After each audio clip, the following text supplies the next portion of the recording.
ನೆಲಮಂಗಲ ವಿಧಾನಸಭಾ ಕ್ಷೇತ್ರದಲ್ಲಿ ಇದೀಗ ಚುನಾವಣೆಯ ಕಾವು ಬಹಳ ರಂಗೇರ್ತಾ ಇದೆ. ಈ ಹಿಂದೆ 10 ವರ್ಷಗಳ ಕಾಲ ಅಧಿಕಾರವನ್ನು ಅನುಭವಿಸಿದಂತಹ JDS ಪಕ್ಷದಲ್ಲಿ ಈಗ ಸಾಕಷ್ಟು ಭಿನ್ನಾಭಿಪ್ರಾಯಗಳು, ಮನಸ್ತಾಪಗಳು ಹೆಚ್ಚಾಗಿರುವಂಥದ್ದು. ಆ ವಿಚಾರವಾಗಿ ಈ ಹಿಂದೆ ಕೂಡ ಸಾಕಷ್ಟು ಮುಖಂಡರು JDSನ್ನು ತೊರೆದು ಕಾಂಗ್ರೆಸ್ ಮೊರೆ ಹೋಗಿ ಕಾಂಗ್ರೆಸ್ ಸೇರ್ಪಡೆ ಆದರು.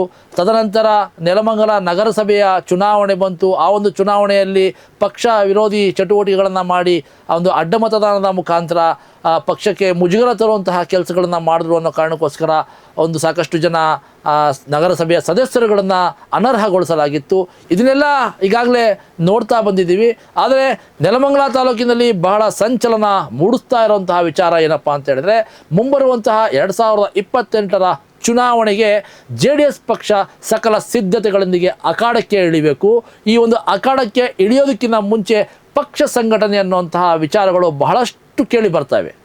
ಪಕ್ಷ ಸಂಘಟನೆಯಲ್ಲಿ JDS ಪಕ್ಷ ಫ್ಲಾಪ್ ಆಗಿದೆ ಅನ್ನುವಂತಹ ವಿಚಾರವನ್ನು JDS ಪಕ್ಷದ ಪ್ರಭಾವಿ ಮುಖಂಡರುಗಳೇ ಈಗಾಗಲೇ ವೇದಿಕೆಗಳಲ್ಲಿ ತನ್ನ ಮಾತುಗಳ ಮುಖಾಂತರ ಹಂಚಿಕೊಂಡಿರೋಂಥದ್ದು.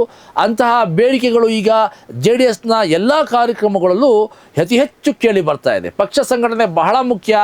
ಪಕ್ಷ ಸಂಘಟನೆಯನ್ನು ಮಾಡಿ ಪಕ್ಷವನ್ನು ಸದೃಢವಾಗಿ ಮುನ್ನುಗ್ಗಿಸುವಂತಹ ಕೆಲಸಕ್ಕೆ ಮುಖಂಡರು ಮುಂದಾಗಬೇಕು. ಪಕ್ಷ ಸಂಘಟನೆ ಮಾಡಿ ಅಂತ ಹೇಳಿಬಿಟ್ಟು ಈಗಾಗಲೇ ಬಹಳಷ್ಟು ಬೇಡಿಕೆಗಳು ಹೆಚ್ಚಾಗ್ತಿರುವಂಥದ್ದು. ಅದಕ್ಕೆ ತಾಜಾ ಉದಾಹರಣೆ ಅಂತ ಹೇಳಿದ್ರೆ, ನೆಲಮಂಗಲ ತಾಲೂಕಿನ BLA ಅನ್ನುವಂತಹ ಒಂದು ಕಾರ್ಯಾಗಾರ ಏನು ನಡೆದಿತ್ತು, ಅದಕ್ಕೆ ಇವತ್ತು ನೆಲಮಂಗಲದ ಗೊಲ್ಲಹಳ್ಳಿಯ ಆಂಜನೇಯನ ದೇವಸ್ಥಾನದ ಬಳಿ ಇದಕ್ಕೆ ಚಾಲನೆಯನ್ನು ಕೊಡಲಾಯಿತು.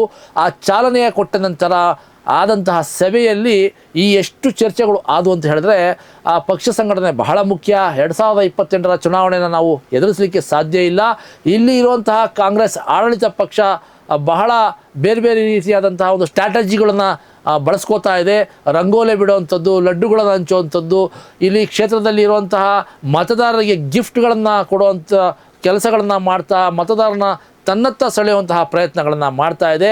ಆದರೆ JDS ಪಕ್ಷ ಸಂಘಟನೆಯನ್ನು ಮಾಡದೆ ಚುನಾವಣೆಗೆ ಧುಮುಕುವಂತಹ ಪ್ರಯತ್ನವನ್ನು ಮಾಡ್ತಾ ಇದೆ. ಮತದಾರರನ್ನು ತನ್ನತ್ತ ಸೆಳೆಯೋದಕ್ಕೆ ಏನು ಒಂದು ಸ್ಟ್ರಾಟಜಿಯನ್ನು JDS ಪಕ್ಷ ಮಾಡ್ಕೋಬೇಕು.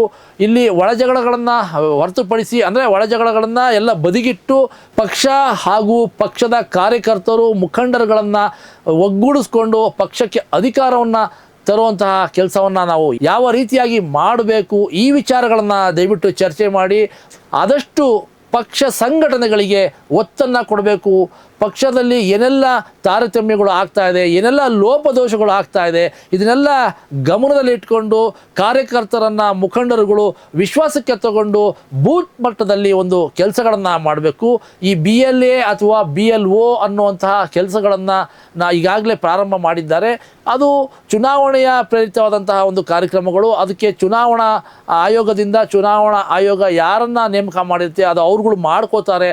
ಆದರೆ ನಮಗೆ ಬಹಳ ಪ್ರಮುಖವಾಗಿ ಇಲ್ಲಿ ಬೇಕಾಗಿರುವಂಥದ್ದು ಪಕ್ಷ ಸಂಘಟನೆ ಯಾವತ್ತು ನಾವು ಮಾಡ್ತೀವಿ, ಯಾವತ್ತು ಪಕ್ಷ ಸಂಘಟನೆಯನ್ನು ಬಲಿಷ್ಠವಾಗಿ ಮಾಡ್ಕೋತೀವಿ, ನಾವು ಚುನಾವಣೆಗೆ ಬಹಳ ಈಸಿಯಾಗಿ ಧುಮುಕ್ಬೋದು. ಜನರನ್ನು ನಾವು ಮನವೊಲಿಸುವಂಥ ಕೆಲಸ ಮಾಡ್ಬೋದು. ಮಾತಿಗೆ ಮುಂಚೆ ಅಭಿವೃದ್ಧಿ ಮಾಡಿದ್ದೀವಿ, ಸಾವಿರಾರು ಕೋಟಿ ಅನುದಾನಗಳನ್ನು ತಗೊಂಬಂದಿದ್ದೀವಿ ಅಂತ ಹೇಳುವಂತಹ ಆಡಳಿತ ಸರ್ಕಾರದ ನ್ಯೂನ್ಯತೆಗಳನ್ನು ನಾವು ಎತ್ತಿಡಬೇಕು. ಅವರು ಯಾವ ಅನುದಾನವನ್ನು ಎಲ್ಲಿ ಖರ್ಚು ಮಾಡಿದ್ದಾರೆ, ಏನೆಲ್ಲ ಮಾಡ್ತಾ ಇದ್ದಾರೆ, ಇದರ ಬಗ್ಗೆ ನಾವು ಜನಗಳಿಗೆ ಅರಿವು ಮೂಡಿಸುವಂಥ ಕೆಲಸಗಳನ್ನು ಮಾಡಬೇಕು. ಕಾಂಗ್ರೆಸ್ ಸರ್ಕಾರದ ಈ ನೆಲಮಂಗಲ ಕ್ಷೇತ್ರದ ಶಾಸಕರು ಜನಗಳಿಗೆ ಏನೆಲ್ಲ ಸುಳ್ಳುಗಳನ್ನು ಹೇಳಿ ಅವರಿಗೆ ಮೋಸ ಮಾಡಿ ಅವ್ರನ್ನ ಕತ್ತಲಲ್ಲಿ ಇಡುವಂಥ ಕೆಲಸವನ್ನು ಮಾಡ್ತಾ ಇದ್ದಾರೆ. ಆ ಕತ್ತಲಲ್ಲಿ ಇರುವಂತಹ ಮತದಾರರನ್ನು ಬೆಳಕಿಗೆ ತರುವಂತಹ ಕೆಲಸಗಳನ್ನು ನಾವು ಮಾಡಬೇಕು ಅಂತ ಹೇಳಿದ್ರೆ ಇಲ್ಲಿ ಪಕ್ಷ ಸಂಘಟನೆ ಬಹಳ ಮುಖ್ಯ.